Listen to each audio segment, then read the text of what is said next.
Selamat datang kembali di pembahasan mendalam kita. Hari ini kita lanjut lagi nih. Kupas buku Nassim Taleb, Fooled by Randomness. Masuk bab 5. Judulnya aja udah lumayan provokatif. Bertahannya yang paling tidak layak, bisakah evolusi terkecoh oleh keacakan? Ini kan menarik ya, kita biasanya dengar survival of the fittest. Yang paling kuat, paling cocok, itu yang bertahan. Tapi Taleb malah nanya, gimana kalau di dunia yang penuh acak-acakan, kayak pasar keuangan, yang bertahan sementara itu justru yang paling nggak layak kalau dilihat jangka panjang. Coba kita bedah yuk. Betul. Fokus utama bab ini tuh memang gimana keacakan bisa bikin kita kabur gitu ya. Menilai mana yang beneran ahli sama mana yang cuma lagi hoki. Apalagi dalam jangka waktu pendek. Taleb secara khusus mengkritik gimana ya, konsep evolusi Darwin itu sering disalahpahami. Atau mungkin diterapkan terlalu naif di luar biologi. Terutama di ekonomi, investasi, wah di situ kan keberuntungan perangnya gede banget. Nah, buat gambarin ini, Taleb kasih 2 contoh nih. Trader yang sempat jadi, bintang banget lah di tahun 90-an. Ada namanya Carlos, dia spesialis obligasi negara berkembang. Terus ada John, ini trader obligasi korporasi high yield. Tahu kan high yield, bunga tinggi, tapi ya risikonya juga tinggi banget. Iya, risiko tinggi. Dan mereka berdua ini suksesnya luar biasa loh selama beberapa tahun. Puluhan sampai ratusan juta dolar gitu hasilnya. Kelihatan kayak jenius pasar deh pokoknya. Orang-orang pada muji. Terus strategi andalannya apa? Ternyata lumayan simple tapi nekat. Beli terus pas harga turun, istilahnya buying dips gitu ya. Sama pakai leverage gede.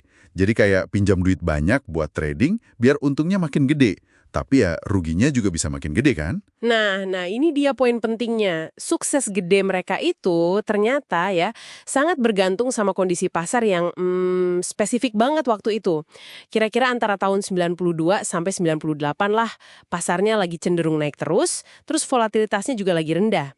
Jadi strategi mereka yang agresif banget itu, yang risikonya tinggi, kebetulan aja klop banget sama musim pasar saat itu. Oh, jadi bukan karena mereka hebat banget secara fundamental gitu ya. Lebih ke pas aja sama waktunya. Iya, lebih ke kesesuaian sesaat yang didorong hoki gede. Ini bukan bukti keahlian tahan banting gitu. Taleb nyebutnya ini masalah penampang lintang atau cross-sectional problem. Maksudnya, kalau kita lihat di satu waktu aja, orang yang kelihatan paling sukses itu bisa jadi ya cuma orang yang strateginya pas sama siklus pasar terakhir. Bukan berarti dia yang paling kompeten atau paling tangguh buat jangka panjang. Kita sering salah gitu loh ngasih mahkota ke raja sesaat, padahal strateginya rapuh. Terus, eh kayak di film gitu ya, tiba-tiba datang musim panas 98. Pasar berbalik arah. Kenceng banget. Apa yang terjadi sama 2 bintang tadi, Carlos dan John ini? Hancur! Hancur lebur dalam hitungan hari aja. Kerugian mereka itu jauh-jauh lebih besar dari semua untung yang pernah mereka kumpulin bertahun-tahun. Waduh, terus gimana reaksi mereka? Pasti panik ya? Yang menarik justru reaksi mereka itu penyangkalan, denial gitu. Mereka nyalain faktor luar, kayak likuidasi paksa lah. Pokoknya bukan salah strategi mereka. Dan mereka tetap keras kepala, pegang terus posisi rugi itu. Si John ini bahkan dikasih tahu sama analisnya sendiri, namanya Henry, kalau kemungkinan rugi segede itu, secara statistik itu 10 sigma. 10 sigma. Itu maksudnya apa? Langkah banget gitu. Wah, bukan cuma langka banget. 10 sigma itu artinya sesuatu yang menurut model risiko standar mereka itu mustahil terjadi. Kayak probabilitasnya kecil banget sampai nggak mungkin terjadi dalam umur alam semesta inilah, menurut model mereka ya. Gila, berarti model mereka payah dong ya? Nah itu dia, ini nunjukin betapa rapuhnya model mereka. Jelas-jelas gagal memperhitungkan kemungkinan kejadian ekstrim. Yang Taleb sering sebut angsa hitam itu loh.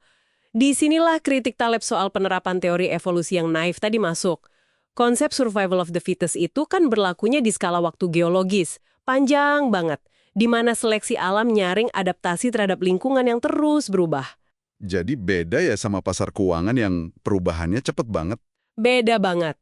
Di jangka pendek, di lingkungan yang acak kayak pasar, strategi yang sebenarnya kurang layak atau risikonya tinggi banget, itu malah bisa kelihatan paling fit, bisa tumbuh pesat kalau kebetulan lagi cocok sama kondisi sementara.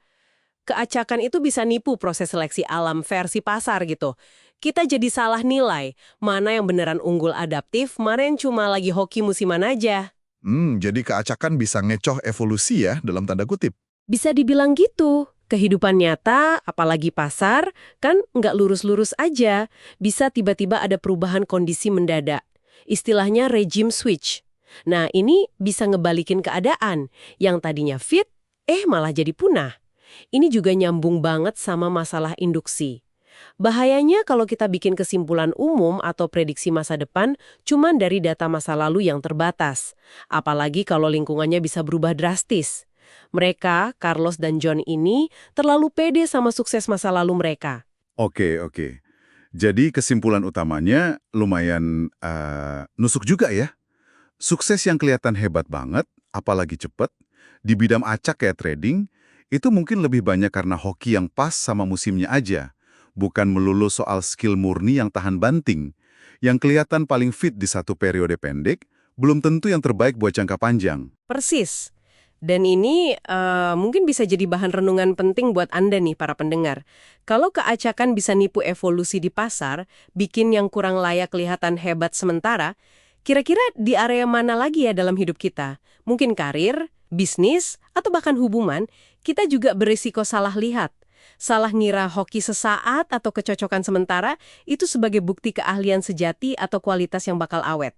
Gimana pemahaman ini mungkin ngubah cara Anda nilai kesuksesan, baik suksesnya orang lain maupun sukses Anda sendiri. Coba direnungkan deh.